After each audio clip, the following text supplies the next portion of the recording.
আমাদের এমএলএদের সবাইকে হয়তো বলতেই তো পারবো না, আমি একটা কথা বলি, বসো তোমরা বসো। যেটা হচ্ছে দুয়ারে সরকার যখন হচ্ছে, পাড়ায় সমাধান যখন হচ্ছে, পাড়ায় সমাধানে ডিএমরা নিজের ক্যাপাসিটিতে 5 লাখ টাকা পর্যন্ত কাজের সমাধান করতে পারে। ধরো কোনো এলাকায় একটা টিউবওয়েল ইমিডিয়েট প্রয়োজন, সেটা ডিএমরা কিন্তু পাড়ায় সমাধানে যদি এই অ্যাপ্লিকেশনটা জমা পড়ে ডিএমরা কিন্তু সঙ্গে সঙ্গে দেখতে পারে। ধরো ছোট্ট একটা নালা ওই টাকার মধ্যে হয়ে যায়, এটা বললে কিন্তু পাড়ায় সমাধানে হয়ে যেতে পারে। এই রকম ব্যাপার অনেকগুলো আছে।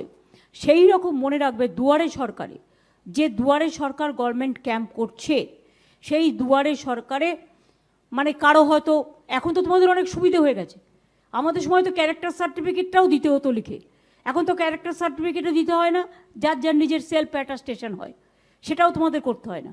তোমাদের এইটুকু কাজ তো করতে হবে। কোনো লোকের হয়তো সে বলবে যে আমি রেশনটা পাচ্ছি না, দুয়ারে সরকারে গিয়ে তার নামটা লিখে এসো, সেন্টাইটেলড কিনা আমরা দেখে নিচ্ছি। তোমার আমি লক্ষ্মীর ভাণ্ডারটা এন্টাইটেলড হওয়া সত্ত্বেও পাচ্ছি না, যাও গিয়ে দেখে এসো।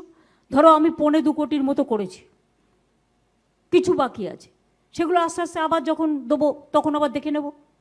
এই ধরনের, ধরো আমি স্বাস্থ্যসাথী কার্ডটা পাইনি, বা আমাকে অমুক লোক ফিরিয়ে দিয়েছে, স্বাস্থ্যসাথী ক্যাম্পে গিয়ে বলো যে দেখুন এই হসপিটালটা আমার কার্ডটা ফিরিয়ে দিয়েছে, তার নামে একটা কমপ্লেন করো থানায়, এই লোকটা আমায় ফিরিয়ে দিয়েছে, আমার ট্রিটমেন্টটা করেনি।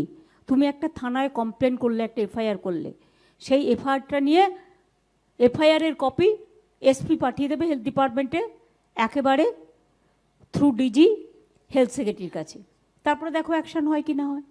এই কাজগুলো তো তোমরা করতেই পারো, কোনো অসুবিধা নেই। তুমি দেখেছো তো এসএসকেএম এখন ওয়ার্ল্ড বেস্ট হয়েছে, মেডিকেল কলেজ আরজি কর থেকে শুরু করে প্রত্যেকটা, আমার বেলেঘাটা আইডি থেকে শুরু করে সুপার হসপিটাল, বাইরে যাওয়ার কারোর প্রয়োজন নেই।